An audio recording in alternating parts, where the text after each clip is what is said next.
ప్రభుత్వము సహాయం చేస్తుంటే అడ్డుకునేటటువంటి ప్రయత్నం చేసి దాన్ని ఇబ్బంది పెట్టాలి, రాక్షస ఆనందం పొందాలి అని చెప్పి ప్రజల నుంచి వ్యతిరేకత వచ్చిన సందర్భంలో ప్రజల నుంచి ఈ లబ్ధిదారులందరి దగ్గర నుంచి ప్రభుత్వాన్ని చేస్తున్నటువంటి మంచి పనులు అడ్డుకునేటటువంటి ప్రయత్నం చేస్తూ ఈ రకమైనటువంటి కార్యక్రమాలు చంద్రబాబు నాయుడు గారు చేస్తారు. ఇప్పటికైనా సరే బుద్ధి తెచ్చుకుని కాముగా ఉంటే మంచిదని చెప్పని ఈ సందర్భంగా చెప్తా ఉన్నాం. పెన్షన్లు ఎన్నికల కమిషన్ మీరు ఇచ్చినటువంటి కంప్లైంట్ మూలంగానే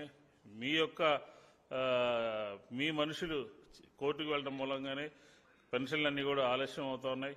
కాబట్టి ఈరోజు కొత్తగా మీరు పెన్షన్దారుల తరఫున ఒకళ్ళతో పుచ్చుకుని మాట్లాడాల్సినటువంటి అవసరం లేదు. మీరు ఇందులో ఇంటర్ఫీర్ కాకుండా ఉంటే ఏ నెలగా 56 నెలలుగా 57 నెలలుగా ఆంధ్రప్రదేశ్లో పెన్షన్ల విధానం, పెన్షన్ల పంపిణీ ఏ విధంగా జరుగుతుందో ఆ విధంగానే జరుగుతుంది. కాబట్టి దీనికి ఈ ఇబ్బందులకి, పెన్షన్దారుల యొక్క ఇబ్బందులకి ప్రధానమైనటువంటి కారణం మీరే అని చెప్పి ఈ సందర్భంగా చెప్తూ ఈ డబుల్ స్టేట్మెంట్స్, 2 కళ్ళ సిద్ధాంతాలు, లేకపోతే 2 రకాల మాటలు, 2 రకాల ధోరణులు ఆంధ్రప్రదేశ్ ప్రజలందరూ కూడా చూస్తూనే ఉన్నారు. కాబట్టి ఇంకా మీరు పెద్దగా చెప్తే ఉపయోగం లేదు అని చెప్పని కూడా ఈ సందర్భంగా తెలియజేస్తున్నాను. ఈ వీడియో కానీ మీకు నచ్చినట్లయితే లైక్, కామెంట్, షేర్ చేయండి. మరిన్ని అప్డేట్స్ కోసం సబ్స్క్రైబ్ చేయండి.